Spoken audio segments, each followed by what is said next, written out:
साथियों शुरू करते हैं अपनी आज की क्लास। काफी हमारे साथी लाइव आ चुके होंगे। क्लास भाई आज थोड़ा डिले हो गई। ये गलती हमारी नहीं है, हम तो टाइम से थे। हम तो 4 बार आपका वेलकम कर चुके थे। यार कोई बात नहीं, शुरू करते हैं अपनी आज की क्लास। कई साथी हमारे लाइव आ चुके हैं। क्लास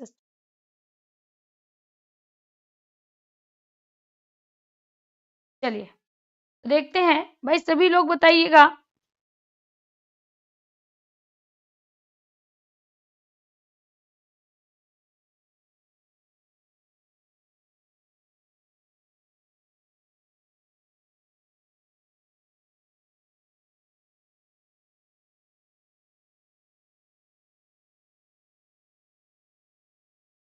चलिए क्लास स्टार्ट हो चुकी है, कई साथी लाइव भी आ चुके हैं। तो शुरू करते हैं अपनी आज की प्रश्नावली को। आप सभी लोग थोड़ा वीडियो को लाइक और शेयर मार दो ताकि आपके साथी भी लाइव आ सकें। तो चलिए शुरू करते हैं अपने आज के सेशन को, और आज के सेशन को बहुत ही महत्वपूर्ण बनाते हैं। आज की क्लास का पहला प्रश्न आप सभी के सम्मुख आने वाला है, और देखते हैं आज का पहला प्रश्न क्या है।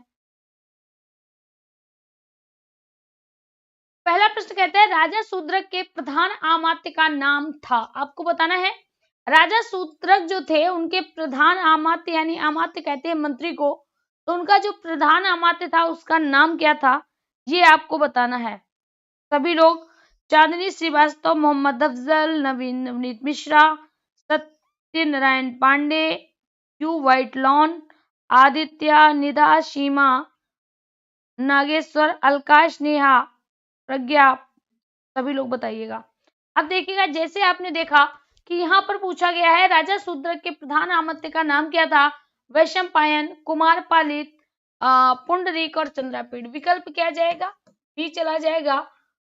विकल्प आपका क्या चला जाएगा, बी चला जाएगा, कुमार पालित हो जाएगा।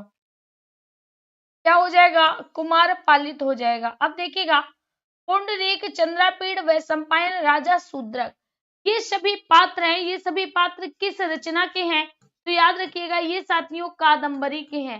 कादंबरी को लिखा किसने था, बाणभट्ट के द्वारा लिखा गया।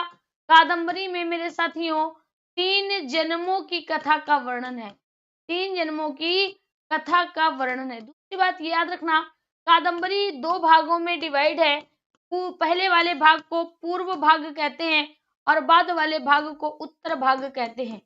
पूर्व भाग को किसने लिखा था, बाणभट्ट ने लिखा था। और मेरे साथियों जो इसका उत्तर भाग है उसको भूषण भट्ट के द्वारा लिखा गया था। किसके द्वारा लिखा गया था, भूषण भट्ट के द्वारा लिखा गया था। तो यहाँ पर आपका विकल्प क्या हो जाएगा, बी विकल्प हो जाना है। ठीक है, अगला क्वेश्चन कहता है, निम्नांकित में कौन सी भवभूति की रचना नहीं है। यानी आपसे पूछ रहा है कि भवभूति की रचना कौन सी नहीं है। सबसे पहला है महावीर चरितम, नैषधि चरितम, मालती माधव, उत्तर रामचरितम। तो देखिएगा, उत्तर रामचरितम, कल ही भी हमने बताया था कि उत्तर रामचरितम जो है वह साथियों भवभूति की रचना है, और भवभूति ने इसमें उत्तर भाग का वर्णन किया है। दूसरा, ये जो उत्तर रामचरितम है ये साथियों करुण रस प्रधान रचना है। और हाँ, दूसरी ये याद रखना कि इसमें विदूषक नहीं है, यानी विदूषक रहित रचना है। इसी में गर्वांक और छायांक है।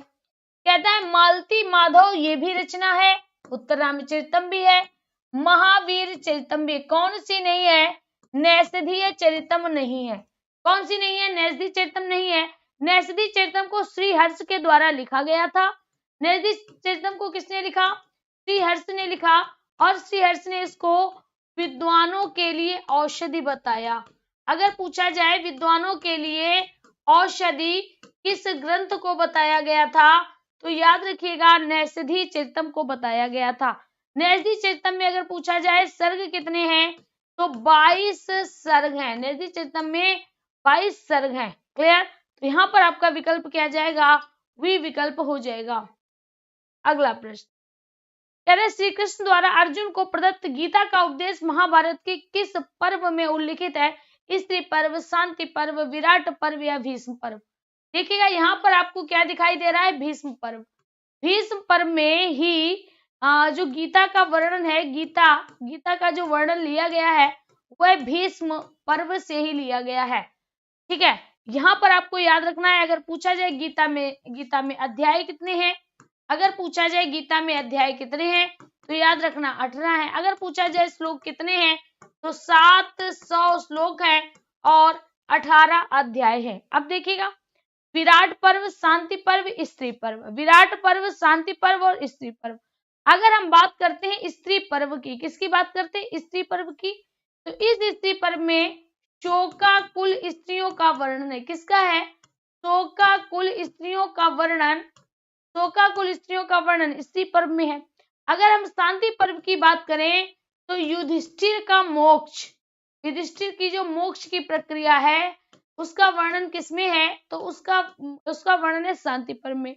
अगर हम बात करें विराट पर्व की, किसकी बात करें, विराट पर्व की बात करें तो याद रखना पांडवों का जो अज्ञात वर्ष है, पांडवों का जो वनवास है, पांडवों का वनवास और अज्ञातवास का वर्णन किसमें है, तो विराट पर्व में है। विकल्प क्या चला जाएगा, डी चला जाएगा, भीष्म पर्व हो जाना है, भीष्म पर्व हो जाएगा।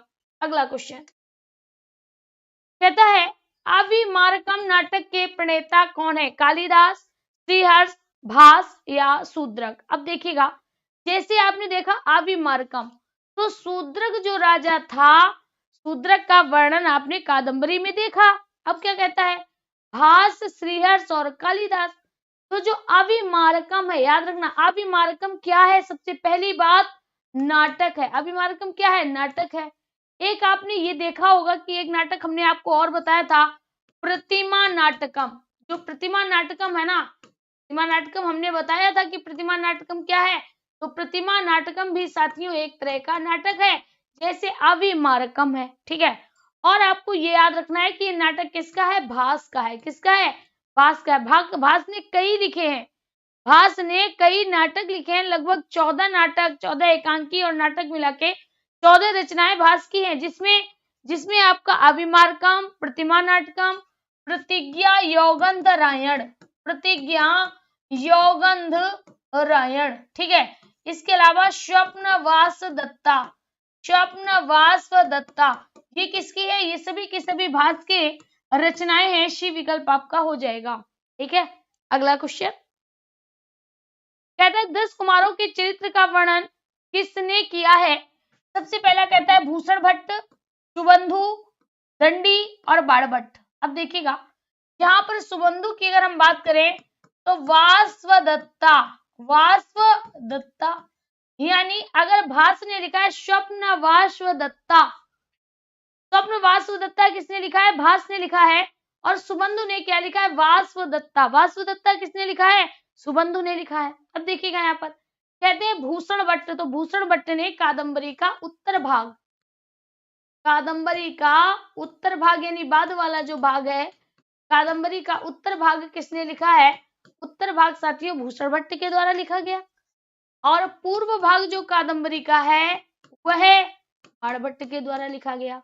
अब यहाँ पर आता प्रश्न है, दंडी की बात कर रहा है, तो कहता है 10 कुमारों के चरित्र का वर्णन, यानी 10 कुमार चरितम। क्या है, 10 कुमार चरितम। यहाँ पर कह रहा है 10 कुमार चरितम काव्यादर्श, काव्यादर्श, अवंती सुंदरी, अवंती सुंदरी, ध्यान दीजिएगा, छंदो विचित, छंदो विचित, ये सभी की सभी रचनाएं किसकी हैं, तो आप कहोगे ये सभी की सभी रचनाएं दंडी की हैं। सी विकल्प आपका राइट हो जाएगा। सी विकल्प मेरे साथियों राइट हो जाना है फटाफट। वेरी गुड, बहुत बढ़िया, आगे बढ़ते हैं, शेयर वेयर करते रहो। कहते हैं श्रीमद् भागवत गीता में कुल कितने अध्याय, देखिएगा अब आप डरिएगा नहीं, जैसे श्रीमद् भागवत देखा, इससे पहले आपने एक क्वेश्चन किया था कि अर्जुन को उपदेश श्री कृष्ण के द्वारा दिए गए किस पर्व में थे, तब आपने क्या कहा था, भीष्म पर्व में थे, बताया था ना। किस पर्व से लिए गए, भीष्म पर्व से लिए गए। भीष्म पर्व से क्या ली गई, गीता ली गई, श्रीमद् भागवत गीता। इस गीता में अध्याय कितने थे, तो 18 अध्याय थे, बताया था। अगर पूछा जाए श्लोक कितने थे, तो 700 श्लोक थे, ये भी बताया था। अगर पूछा जाए जो महाभारत का युद्ध था कहाँ लड़ा गया, कुरुक्षेत्र में लड़ा गया, कितने दिन तक चला था, 18 दिन तक चला था। तो यहाँ इसका विकल्प क्या जाएगा, ए चला जाएगा, 18 हो जाएगा, 18 हो जाना है। क्लियर, आगे बढ़ते हैं। कहता है निम्न में से कौन चतुर्विंशति, अब देखिए यहाँ पर सबसे पहला चतुर्विंशति, चतुर्विंशति के चतुर मतलब 4, विंशति मतलब 20, ये कितना हो गया, 24 हो गया।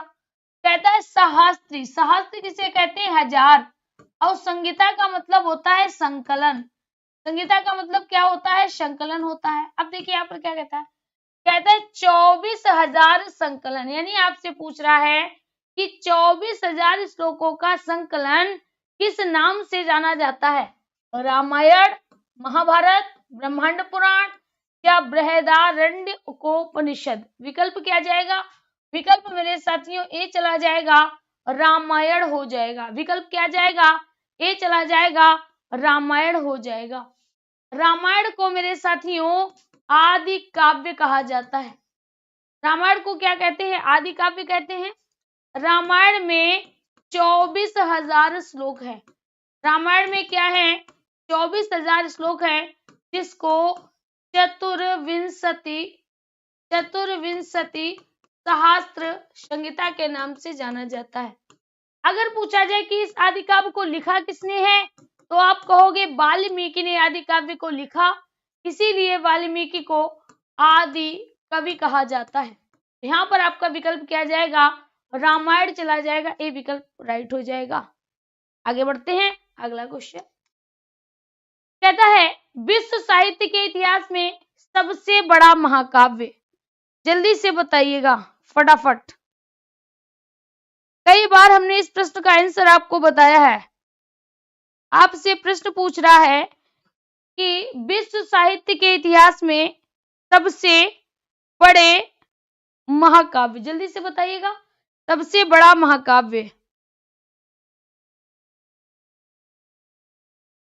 सबसे बड़ा महाकाव्य। अब देखिएगा यहाँ पर जैसे आपने देखा विश्व साहित्य के इतिहास में सबसे बड़ा महाकाव्य रामायण, महाभारत, शिशुपाल वध या भगवत गीता। विकल्प क्या जाएगा, महाभारत। महाभारत विश्व साहित्य में सबसे बड़ा है, क्या है, सबसे बड़ा महाकाव्य है, सबसे बड़ा महाकाव्य के रूप में जाना जाता है। इसमें कितने श्लोक हैं, तो इसमें 1,00,000 श्लोकों का संकलन है, इसीलिए इसको क्या कहते हैं, शत सहस्त्री, यानी 100,000, शत सहस्त्री संहिता, शत सहस्त्री संहिता कहा जाता है। इसी को भारत संहिता कहा जाता है, इसी को जय संहिता कहा जाता है, इसी को साथियों महाभारत संहिता कहा जाता है। विकल्प क्या जाएगा, बी चला जाएगा। विकल्प क्या हो जाएगा, बी हो जाएगा। अगला क्वेश्चन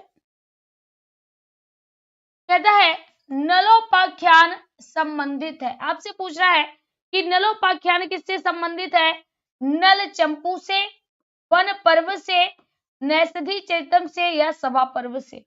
तो देखिएगा जो नलोपाख्यान है, नलोपाख्यान की अगर हम बात करें तो इसका वर्णन किसमें है, नैषधीय चरितम में है, नैषधीय चरितम में है। और ये किस पर्व से लिया गया है, नल पर्व से लिया गया है।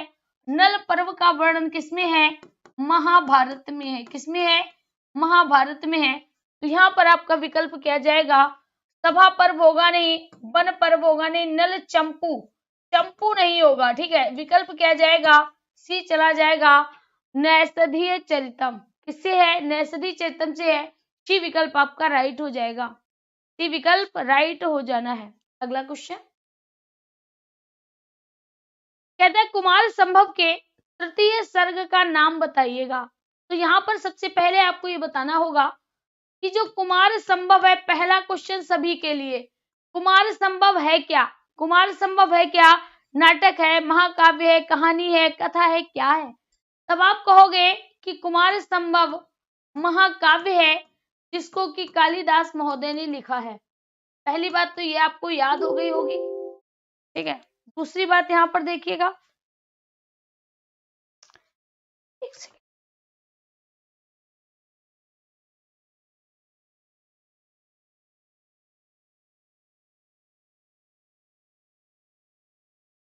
दूसरी बात आपको क्या याद रखनी है कि महाकाव्य इसको किसने लिखा है, कालिदास ने लिखा है। पहली बात तो ये पता होगी। अब इसमें सर्ग कितने हैं, 17 सर्ग है। और अगर पूछा जाए श्लोक कितने हैं, तो 1096 इसमें श्लोक है, 1096 श्लोक है। अब यहाँ पर कहता है जो 17 सर्ग हैं उनमें से तृतीय सर्ग कौन सा है, तृतीय सर्ग कौन सा है, तो याद रखना तृतीय सर्ग में मदन के जलने का वर्णन है, मदन के जलने का वर्णन है, जिसको मदन दहन कहा जाता है। क्या बोलते हैं, मदन दहन कहते हैं। यहाँ पर आपका विकल्प क्या जाएगा, सी चला जाएगा, मदन दहन हो जाएगा, मदन दहन हो जाएगा। अगला प्रश्न कहता है भास के नाटकों में एकांकी नाटक नहीं है। अभी देखिएगा, हमने आपके भास के नाटक में 3-4 नाटक बताए थे। सबसे पहले हमने आपको बताया था जैसे अभिमारकम, जैसे प्रतिमा नाटकम, जैसे यौगंध प्रतिज्ञा यौगंध रायण, जैसे स्वप्न वासवदत्ता, बताया था कि नहीं बताया था। अब यहाँ पर देखिए कहता है उरुग भंगम, ये एकांकी है। दूत वाक्यम एकांकी है। दूत घटोत्कच एकांकी है, बिल्कुल से। उरुग भंगम, उरु का भंग, ये सिर्फ और सिर्फ एक अंक है। दूत वाक्यम, दूत का संवाद है। दूत घटोत्कच, दूत घटोत्कच के विषय में। लेकिन जो चारुदत्त है वह साथियों नाटक है, नाटक है, और इसमें 7 अंक का नाटक है। चारुदत्त की जो पत्नी होती है, चारुदत्त की पत्नी का नाम भूता होता है। तो अगर आपसे पूछा जाए भूता किसकी पात्र है, तो याद रखना चारुदत्त की, चारुदत्त की, डी विकल्प हो जाएगा। चारुदत्त की पत्नी का नाम धूता होता है। आगे बढ़ते हैं, अगला क्वेश्चन। अरे वाह, कहता है विपदि धैर्यम यथा अभ्युदय क्षमा। विपत्ति धैर्यम, विपत्त काल में, विपत्त काल में धैर्य, विपत्त काल में क्या रखना चाहिए, धैर्य। जब हम पर कोई भी आपत्ति आती है, मुसीबत आती है, तो हमें धैर्य रखना चाहिए। अब क्या कहता है, धैर्यम यथा अभ्युदय क्षमा। और जब हम अभ्युदय कर रहे हो, अभ्युदय मतलब जब अभी मतलब ऊपर की तरफ, उदय मतलब उठ रहे हो, जब हम ऊपर की तरफ उठ रहे हो, बड़े बन रहे हो, है ना, उन्नति की ओर बढ़ रहे हैं, तो हमें अपने अंदर क्या बदलाव लाना है, हमें साथियों अपने अंदर क्षमा का भाव लाना होगा। क्योंकि अगर हम हमारे अंदर क्षमा का भाव आया तो हम दिन प्रतिदिन और भी ऊपर उठते चले जाएंगे। कहता है सदसी, सदसी वाक्य पटुता। अब यहाँ पर कहता है सदसी मतलब सत्य के साथ आप वाक्य पटु होने चाहिए। आपको वाक्य वाक्य बनाने में, वाक्य कहने में पटुता हासिल होनी चाहिए, महारत हासिल होनी चाहिए। युद्ध विक्रमा, और जब युद्ध का समय हो तो हमारे अंदर विक्रम होना चाहिए, पराक्रम होना चाहिए। युद्ध के समय पराक्रम, युद्ध के समय पराक्रम। जब हम ऊपर की तरफ उठ रहे हो तो हमारे अंदर क्या होना चाहिए, तो हमारे अंदर क्षमा आनी चाहिए। ठीक है, जब हमारे ऊपर विपत्ति आती है तो हमें धैर्य रखना चाहिए। कहते नहीं, जब विपत्ति कहते हैं धैर्य रखो, धैर्य रखो, सब ठीक हो जाएगा, है ना। तो विपत्ति के समय धैर्य, ऊपर उठते समय क्षमा, और जब सदस्य वाक्य पड़ता है, यानी वाक्य बोलने में हमें सत्य और पटु होना चाहिए, और युद्ध के समय हमें हमारे अंदर विक्रम होना चाहिए। कहते हैं यशस्वी चाभि रुचिर व्यसनम श्रुतौ, यशस्वी चाभि रुचिर व्यसनम श्रुतौ, यानी यश के साथ, अभिरुचि और व्यसनम के साथ, श्रुत प्रकृति सिद्धिम सिद्धिम ही महात्मा नाम। अब देखिए कहता है यश, यश मतलब यश होना चाहिए, क्या, और अभी, अभिरुचि। अब देखिए यहाँ पर जब इसको हम अलग अलग करेंगे ना, तो अभिरुचि, अभिरुचि के समय यश यानी कीर्ति होना चाहिए। व्यसन, व्यसन कहते हैं बुरी आदतों को, और बुरी आदतों को श्रुतौ सुनना चाहिए। जैसे आपकी कोई बुराई करने लगता है, आप उससे लड़ने लगते हो ना, तो जब कोई आपकी बुराई बताए आपको लड़ना नहीं चाहिए, आपको सुनना चाहिए, आपको सुनना चाहिए। क्यों, क्योंकि ये आपके यश को बढ़ाएगा। जब आप अपनी बुराइयां सुनोगे, आपको अपने अंदर की कमी पता चलेगी, आप उन कमियों को दूर करेंगे, तो आपकी दिन प्रतिदिन क्या होगी, यशगान होंगे, आपकी कमियां दूर हो जाएंगी, आपके अंदर अच्छाइयां रहेंगी। कहता है प्रकृति सिद्धम सिद्धम ही महात्मनाम। ये कौन करता है? जो प्रकृति, जिनके अंदर ये प्रकृति होती है, जिनके अंदर ये भाव होते हैं, वो सिद्ध हो जाते हैं और वो सिद्ध पुरुष ही महात्मा कहलाते हैं। वो सिद्ध पुरुष ही महात्मा कहलाते हैं। अब देखिएगा यहाँ पर क्या कह रहा है, ध्यान दीजिएगा। कहता है विपदी सदसी यशस्वी युद्ध, ये इत्यादि शब्दों में विभक्ति है। सप्तमी एक वचन, सप्तमी बहुवचन, षष्ठी एक वचन और षष्ठी बहुवचन। याद रखना क्या हो जाएगा, सप्तमी एक वचन हो जाएगा। क्या हो जाएगा? सप्तमी एक वचन हो जाएगा। सप्तमी एक वचन हो जाएगा। ठीक है, अब यहां पर देखिएगा, एक सेकेंड, यहां पर क्या हो जाएगा, सप्तमी एक वचन हो जाएगा। अब आप मेरी बात ध्यान से सुनिएगा। अगर कहीं पर नाम या राम लगा हो, नाम या राम लगा हो, तो हम क्या कहेंगे, सप्तमी लगा हो तो सप्तमी बहुवचन हो जाएगा। सप्तमी बहुवचन हो जाएगा। विकल्प यहाँ पर क्या जाएगा, सप्तमी एक वचन हो जाना है। ए विकल्प आपका राइट हो जाएगा। ए विकल्प राइट हो जाएगा।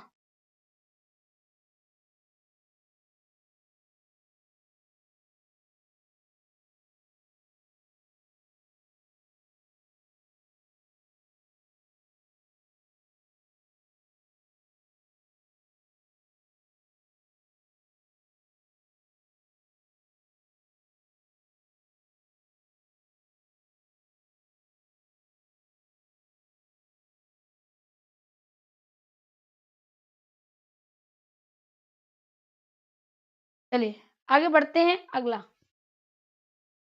कहता है व्यसनम पद का अर्थ बताइएगा। यहाँ पर क्या कहता है, कहता है व्यसनम पद का अर्थ बताइए। देखिएगा अभी हमने कहा व्यसनम, व्यसनम क्या होती है, व्यसनम कहते हैं बुरी आदतों को। क्या कहते हैं, बुरी आदतों। अगर हम कहते अभिरुचि, तो अभिरुचि कहते हैं अत्यधिक, अत्यधिक रुचि को हम अभिरुचि कहेंगे। अब यहाँ पर क्या आया, यहाँ पर आया दुर्गुण कार्य, व्यवसाय, घृणा करना। तो विकल्प क्या जाएगा, बुरी आदतें जो होती हैं वो दुर्गुण होते हैं, खराब कार्य होते हैं। तो विकल्प क्या चला जाएगा, बी विकल्प हो जाएगा, दुर्गुण कार्य हो जाने हैं। क्या हो जाने हैं, दुर्गुण कार्य हो जाने हैं। अगला प्रश्न कहते हैं महात्मा जो महात्मा होते हैं उनके स्वाभाविक गुण क्या होते हैं। देखिएगा कहते हैं युद्ध क्षेत्र में पराक्रम बिल्कुल, विपत्ति में धैर्य बिल्कुल, वेदों में अत्यधिक रुचि बिल्कुल, और अत्यधिक रुचि के साथ जब अत्यधिक रुचि आएगा तो क्या होगा, यश बढ़ेगा।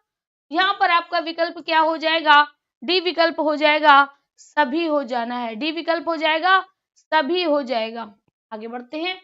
अगला क्वेश्चन कहते हैं यश प्राप्ति में कौन अनुराग रखता है। अब देखिएगा यश में कौन अनुराग रखता है, महात्मा, दुरात्मा, लालची या कोई नहीं। एक बात बताओ, कहीं पर लालची आया, कहीं पर दुरात्मा आया, महात्मा लोग हो जाएंगे। महात्मा लोग जो उनके अंदर बुरी आदतें होती हैं उनको त्याग करते हैं, उनको वेदों में अभिरुचि होती है, इसी से वो यश अर्जन करते हैं।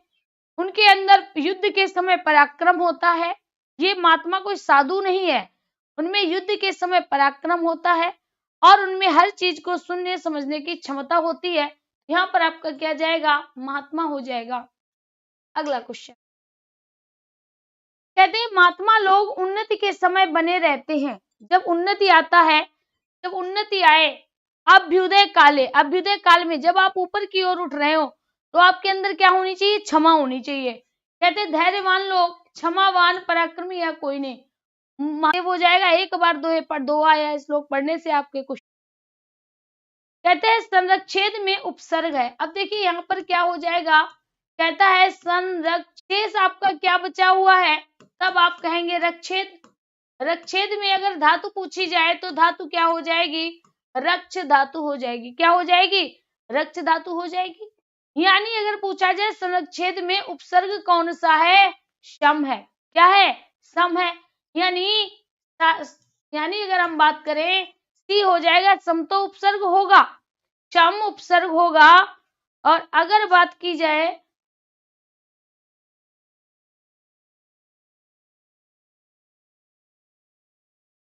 क्या करें भाई, जैसा समय है वैसे आप आजकल देखो, आजकल रह किया गया है, साधु साधु साधु नहीं है, शिक्षक शिक्षक नहीं है, स्टूडेंट स्टूडेंट नहीं है ना। आजकल तो हर कोई बिगड़ गया है, क्या कर सकते हैं, जमाना जैसा है वैसे अगर हम अपने आप में बदलाव नहीं लाएंगे तो हम लोगों की भी तो लुटिया डूब जाएगी।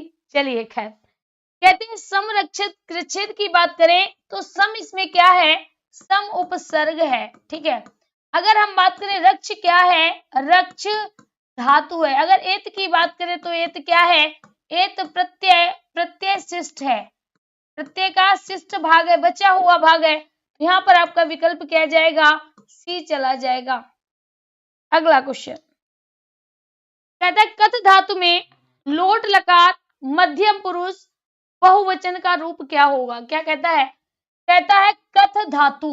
अब ध्यान दीजिएगा, कथ धातु का पूछ रहा है, क्या कहता है, लोट लकार। किसकी बात कर रहा है, लोट लकार। भैया एक बार हमने आपको कुछ बताया था, हमने कहा था अगर आपको कोई आज्ञा दे, यानी लोट लकार का प्रयोग आज्ञार्थक में किया जाता है। अगर आपको कोई आज्ञा दे तो आप क्या कहेंगे, आप तत्काल कहिएगा तू ताम का अंत करो। क्या कहोगे, तू ताम का अंत करो। क्या अब भी फंस रही है क्लास?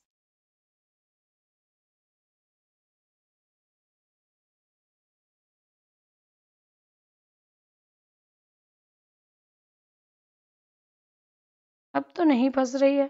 चलिए यहाँ पर देखिएगा, जैसे हमने आपसे कहा तो आप क्या कहेंगे, आप कहेंगे तू ताम का अंत करो, तू ताम का अंत करो वरना लौट जाएंगे। यानी ये आपका एक वचन, ये द्विवचन, ये बहुवचन हुआ कि नहीं हुआ। यहाँ पर क्या हो जाएगा, यहाँ पर साथियों प्रथम पुरुष हो जाएगा। अब देखिएगा, कहता है पुरुष का एक वचन मध्य पुरुष पूछा गया। खैर कोई बात नहीं, तब तो पूरा लिखना पड़ेगा। चलिए भाई लिखते हैं, लिखने की कोशिश करते हैं। क्या कहेंगे, पठतु, पठताम, पठन्तु, पठ, पठतम, पठत। यही तो पूछा है। कहता है मध्यम पुरुष बहुवचन, ये प्रथम पुरुष है, ये मध्यम पुरुष। अब अंतर देखिएगा, अंतर कितना है। धातु हमने इसमें धातु कौन सी लगाई, पठ धातु ही तो लगाई है। यानी अगर आप पठ धातु को हटा दें तो शेष क्या बचेगा, ता ही तो बचेगा। कथ के रूप हमें चलवाने हैं, कथ के रूप चलवाने हैं ना। तो जब कथ धातु पूछी जाए तो उसके रूप हम कथय से चलाएंगे। किससे चलाएंगे, कथय से। ता हमें आगे लगाना है, क्या हो जाएगा, कथयत हो जाएगा। कहां पर लिखा है, ए विकल्प हो जाएगा। ए विकल्प आपका राइट हो जाना है, ए विकल्प राइट हो जाना है। बी वालों थोड़ा सही से, होश से। आगे कहता है क्लेदियन त्यापो शब्द का संधि विच्छेद क्या होगा। अब देखिएगा, यहां पर आप देखिएगा, या है, या से पहले आधा वर्ण है, या है या से पहले आधा वर्ण है। इसका मतलब जो ता है, ता में क्या लग जाएगा, ता में ई की मात्रा लग जाएगी। तो इसका मतलब क्या बन जाएगा, क्लेदयंती। क्या बन जाएगा, क्लेदयंती बन जाएगा। बनेगा कि नहीं बनेगा। अब यहाँ पर जब आप ता या जो ई में बदल दिया, अब शेष क्या बचा, आपो। क्या बचा, आपो। जो ओ की मात्रा बाद में है, चाहे तो हम आपो कह सकते हैं या इसमें विसर्ग लगा के पढ़ा जा सकता है। सबसे पहला क्या लिखा है, क्लेदयति, ना कहाँ चला गया, क्लेदयंती, ये हो जाएगा, ये नहीं होगा। बी विकल्प आपका राइट हो जाएगा। क्लेदयंती धन आपा। अगर पूछा जाए कौन सी संधि है, यड़ संधि हो जाएगी। इसका सूत्र होता है इको यड़ची, इको यड़ची हो जाएगा। ठीक है, अगला क्वेश्चन कहता है 10 को संस्कृत में कहते हैं। यानी यहाँ पर आपको उसे पूछ रहा है कि 10 को संस्कृत में क्या कहते हैं।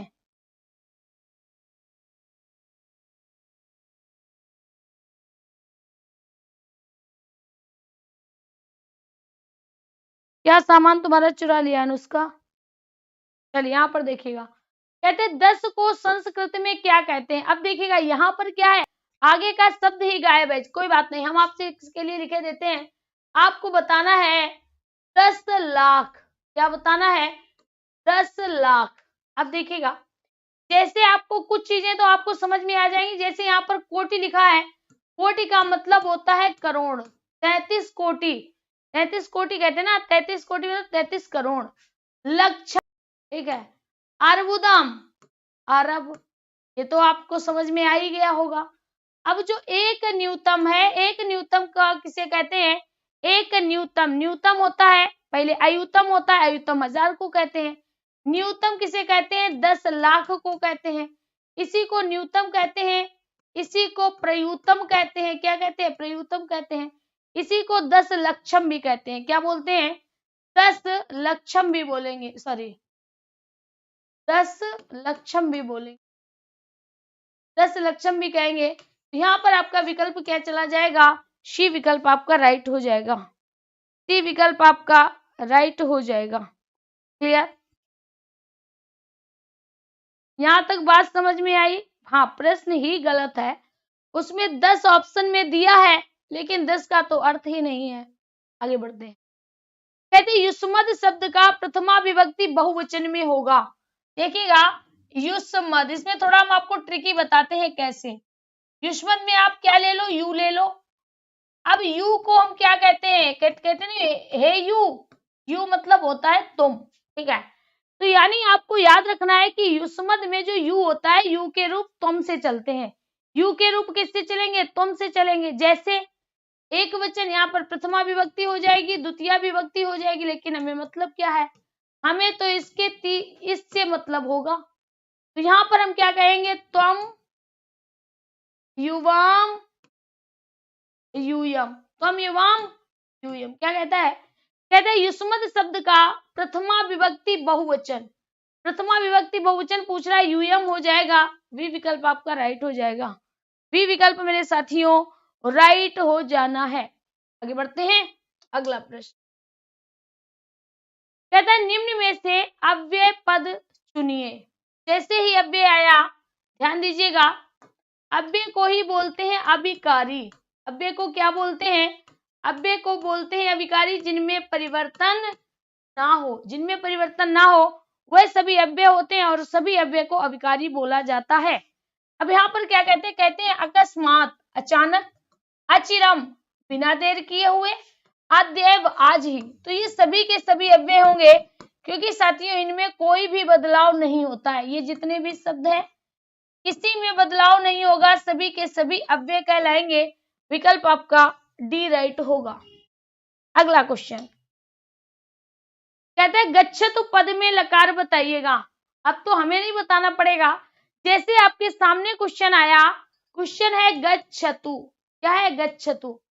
अब आपने इतना तो दिमाग लगा लिया कि गच्छ, गच्छ हट जाएगा, क्योंकि गच्छ का मतलब है गम। अब शेष क्या बचा, शेष बचा तू। और हमने कई बार आपको बताया है, क्या बताया है, कि तू ताम का अंतु करो, तू ताम का अंतु करो वरना लौट जाएंगे। बताया कि नहीं बताया, तू ताम का अंतु करो वरना लौट जाएंगे। लौट जाओ भैया, लौट लकार लगा दो।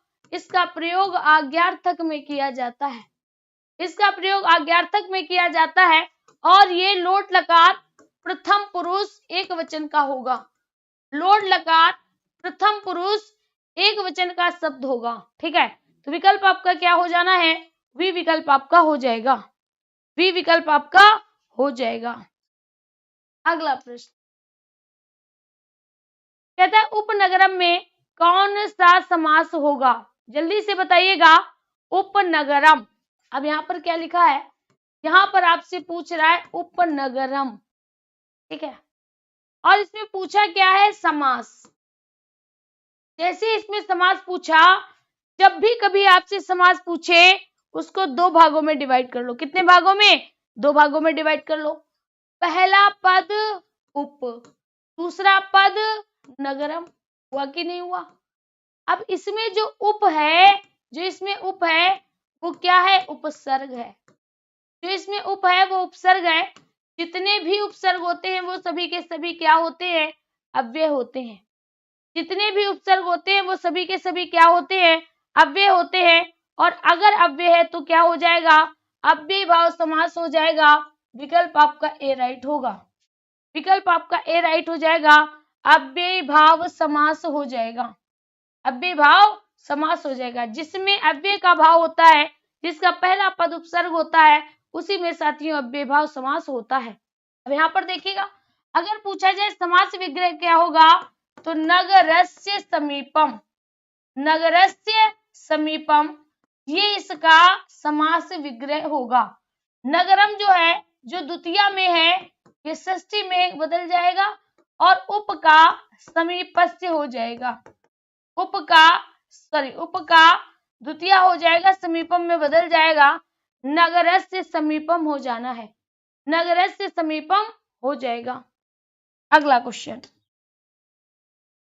ये साथियों बहुत इंपॉर्टेंट है, ये आप अक्सर गलत कर देते हो। तो यहाँ पर कहता है ककुत्पत्ति का संधि विच्छेद बताइएगा। ककुत्पत्ति का आपसे संधि विच्छेद पूछता है। तो देखिएगा यहाँ पर होता क्या है, कहता है कि झल के बाद अगर खर आया हो, झल के बाद अगर खर आया हो तो यहाँ पर चर हो जाता है। क्या हो जाता है? चर।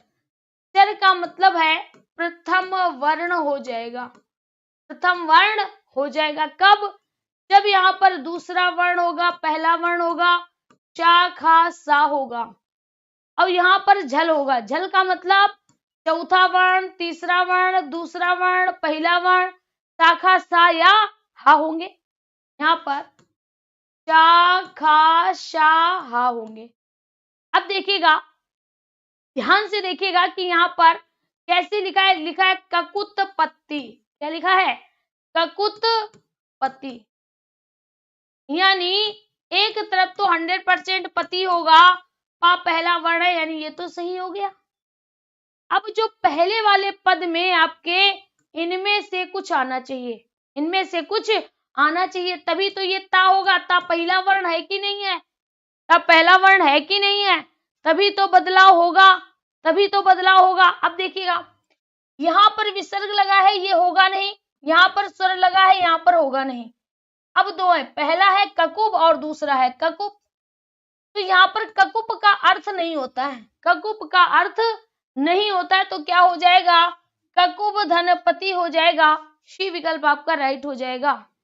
सी विकल्प आपका राइट हो गया। कई बार हमने इसको करवाया, बहुत ही इंपॉर्टेंट है। जूनियर के एग्जाम में 2 बार ये पूछा गया है। जूनियर का जो एग्जाम होता है, मतलब जो 6 से लेकर 8 तक टेट होता है, उसमें ये क्वेश्चन 2 बार पूछा गया है बदल बदल के। अगला क्वेश्चन, अच्छा ये पूछा जाए कि इसमें संधि कौन सी होती है, ये भी हम आपको बता देते हैं। इसमें संधि होती है चर्तो संधि।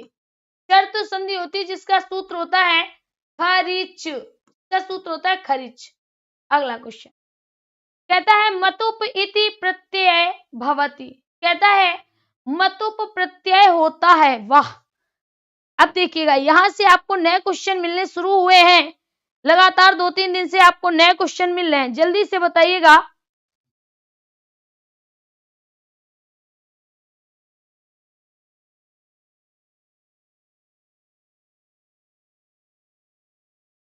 शब्द मिल गए हैं ना, सबक मिल गया ना।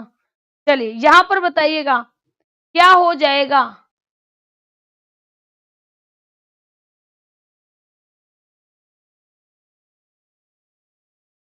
देखिएगा, अगर आप तैयारी कर रहे हैं तो संस्कृत की तैयारी करा रहे हैं, तो 1 से 5th तक जो आया है, क्या वो 6 से लेकर 8 तक नहीं पूछा जा सकता? भाई व्याकरण तो वही है, थोड़ी हार्ड हो जाती है और कुछ अंतर नहीं होता है।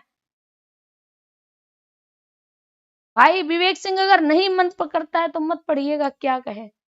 आगे देखिएगा, इसका राइट विकल्प क्या हो जाएगा? तद्यस्मिन अर्थे हो जाएगा। यानी देखिए, तत् प्लस अस्य, यहाँ पर क्या होगा? तत्। धन अस्य, धन अस्मिन।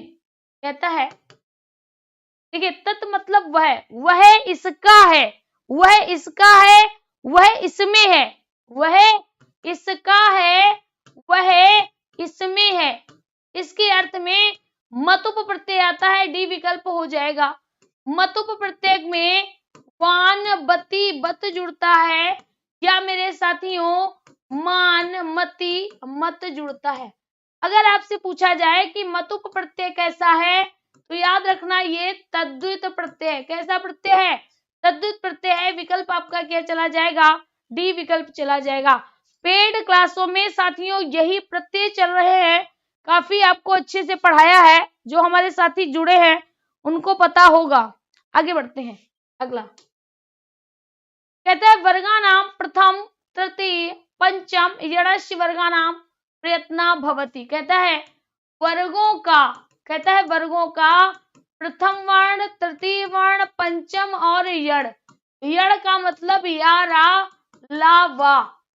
कहता है कि इसमें कौन सा प्रयत्न होता है? अल्प प्राण, महाप्राण। तो याद रखना इनमें अल्प प्राण होते हैं। क्या होते हैं? अल्प प्राण होते हैं, जिनको बोलने में कम समय लगे उसमें साथियों अल्प प्राण होता है। ठीक है, और यहाँ पर आपका विकल्प ए जाएगा। प्रत्येक वर्ग का पहला वर्ण, तीसरा वर्ण और पांचवा वर्ण। महाप्राण की बात करें दूसरा, चौथा, शाखा, सा, हा हो जाएगा।